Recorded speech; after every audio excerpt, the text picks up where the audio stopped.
አዲስ አበባን መነሻ አድርገው በገበታ ለሸገር፣ ገበታ ለሀገርና ገበታ ለትውልድ መልከ ብዙ ፕሮጀክቶች ተገንብተዋል። እነዚህ ፕሮጀክቶች ደግሞ እንደ ሀገር የቱሪዝሙን ዘርፍ ካንቀላፋበት እንዲነቃ ለመዳረሻም ተመራጭ እንዲሆን አነሳስተዋል አሉን የኢትዮጵያ ቱሪስት ጋይድ ማህበር ፕሬዚዳንት። በአሁኑ ሰዓት በተለይ እየተሰሩ ያሉ መዳረሻ ቦታዎች በኮንፈረንስም በተለያየ ብናየው ትልቅ መነቃቃት እያመጣ ይገኛል። ምክንያቱም አንደኛ የመዳረሻ ስፍራው በአይነትም በጥራትም ከፍ ተደርጎ የተሰራ ነው።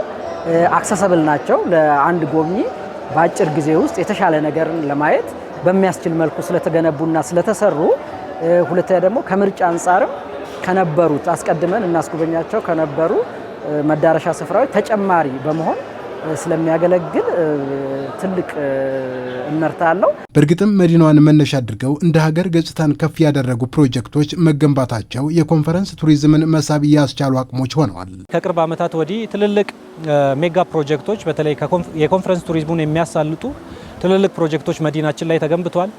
የአድዋ ሙዚየም ታሪካችንን ከማስቀጠል ባሻገር መዲናችን ትልቅ የኮንፈረንስ ቱሪዝም እንድትሆን እያደረገን ያለው አዲስ ኢንተርናሽናል ኮንቬንሽን ሴንተር በተመሳሳይ ትልቅ የኮንፈረንስ ቱሪዝም መዳረሻ እንድንሆን አድርጎናል።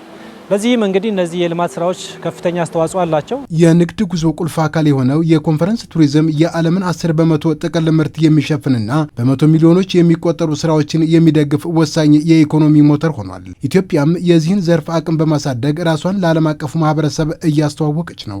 ኢትዮጵያ ውስጥ በሚከናወኑ ዓለም አቀፍ ሁነቶች ላይ በመገኘት የራሳችንን ቡዝ በመያዝ እዛ ላይ ተገኝተን ብራንዳችንን ማስተዋወቅ፣ ምድረ ቀደምት ኢትዮጵያን ማስተዋወቅ፣ የቱሪስት መስህቦቻችንን የማስተዋወቅ ስራ ከዛም አልፎ ደግሞ አሁን አዲስ በዓለም መድረካች ያስመዘገብናቸውን ቅርሶቻችንን እንዲሁም ደግሞ ቱሪዝሙን የተሻለ ለማድረግ እየተገነቡ ያሉ የገበታ ፕሮጀክቶችንም ጨምሮ በተለያዩ ዘዴዎች የማስተዋወቅ ስራዎችን እየሰራን እንገኛለን። የቱሪዝም ሚኒስቴር ከዚህ ቀደም የተመዘገቡ የኮንፈረንስ ቱሪዝም በረከቶችን መነሻ በማድረግም ከቅርብ ቀናት በኋላ በሚካሄደው የአፍሪካ ህብረት ጉባኤ የሀገርን ገጽታና ሀብት ሊያስተዋውቅ ተዘጋጅቷል። ለአፍሪካ ብቻ መዳረሻ መሆን በራሱ 1 ቢሊዮን ቱሪስት ለማግኘት ነው። ቢኮዝ የአፍሪካ ህዝብ ብዛትም የሚታወቅ ነውና ያንን ለማሸነፍ ወይም ደግሞ እዛ ማርኬት ላይ ኢትዮጵያን ለማስተዋወቅ በተለይ የአፍሪካ ህብረት የተለያዩ ዓለም አቀፍ ሚዲያዎች የሚገኙበት ትልቅ መድረክ ነው። የዓለም ሀገራት የሚገኙበት መድረክ ነው። አንደኛ አዲስ አበባን ትክክለኛ የአፍሪካ መዳረሻ ማድረግ የአፍሪካውያኖች ቤት መሆኗን ማሳየት ስራ ነው የሚሰራው። እንግዶች የሚያርፉባቸው ሆቴሎች የሀገርን ውብ ገጽታ በልኩ እንዲገልጡ ስልጠናዎችን ከመስጠት ጀምሮ ለእንግዶች መረጃ በመስጠትና የትራንስፖርት አገልግሎትን በማቅረብ ለሚሰማሩትም ግንዛቤ ማስጨበጥ መቻል ከዝግጅቶቹ መካከል የተከወኑት ናቸው። ከኤርፖርት ወደ ማረፊያ ቦታቸው በሚሄዱበት ሰዓት ላይ አገልግሎት መረጃ የሚሰጧቸው ሰዎች እንደምታውቁት የትራንስፖርት ሰርቪስ የሚሰጡት ናቸው።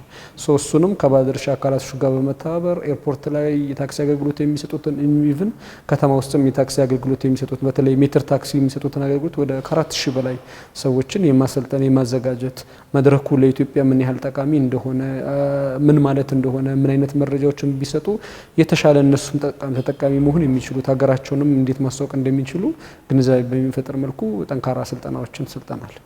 ኢትዮጵያ ያላትን ውብ ባህላዊና ታሪካዊ ብዝሃ መስህቦችን ለጎብኚዎች ምቹ እንዲሆኑ በመዳረሻ ልማት ከፍ አድርጋቸዋለች። እነዚህም ቦታዎች ደግሞ ማስተዋወቅ ለነገ የማይባል ስራ ሆኖ የቱሪዝም ሚኒስቴርም እየተጋ ነው። ሆቴሎች አንደኛው የሚሰጣቸው መረጃ ስለ አዲስ አበባና በዙሪያ ስለሚገኙ የቱሪስት መስህቦችም ጭምር ነው የሚያገኙት። አንድ ሁለተኛ ነገር ደግሞ ከዛ ባለፈ የቱሪዝም ሚኒስቴር እዛው አፍሪካ ህብረት ቅጥር ግቢ ውስጥ በመገኘት ምን ያደርጋል ማለት ነው የማስተዋወቅ መረጃዎችን የመስጠት ከዛም አልፎ ደግሞ ኢትዮጵያ የምትታወቅባቸው ብዙ ነገሮች ማለት አንደኛው የኢትዮጵያ ቡና ነውና እሱን የማቅመስ ስራዎችንና በዛም ደግሞ ኢትዮጵያን የማስተዋወቅ ስራ እንሰራለን። ኢትዮጵያ የአፍሪካ ህብረት መቀመጫ ደግሞም የህብረቱ ጉባኤ ሁነት መከወኛ ሆና ለብዙ አስርተ ዓመታት ዘልቃለች። አሁን ደግሞ የኮንፈረንስ ቱሪዝም ተወዳዳሪነት እያደገ መምጣቱና ኢትዮጵያም ለዘርፉ የሰጠችው ትልቅ ትኩረት ተቀዛቅዞ የነበረውን የኮንፈረንስ ቱሪዝም እንዲያድግ እድል ፈጥሯል። በጤናው ዘርፍ ያሉ ትልልቅ ተጽዕኖ የሚፈጥሩ ኢትዮጵያ በጤና ዘርፍ የሰራቻቸውን ስራዎች የሚያስተዋውቅ መድረክ እንዲያመጡ፣ ግብርናው ዘርፍ ሁሉም ዘርፎች ሁነቶችን እንዲያደርጉ በማምጣት የተለያዩ ሁነቶች ወደ ኢትዮጵያ እንዲመጡ ሆነዋል። በዚህም ኢትዮጵያ በታሪኳ በጣም ከፍተኛ በሚባል ደረጃ ወደ 150 ኢቨንቶችን ላስት ይር አስመዝግባለች ማለት ነው። ነገር አሁን በግማሽ ዓመቱ 100 በላይ ደርሰናል። እንደዚህ ያለው መነቃቃት ደግሞ የሀገርን መልክ ከፍ በማድረግ የዘርፉን መነቃቃት በጉልህ ከፍ እንዲል ያደርጋል።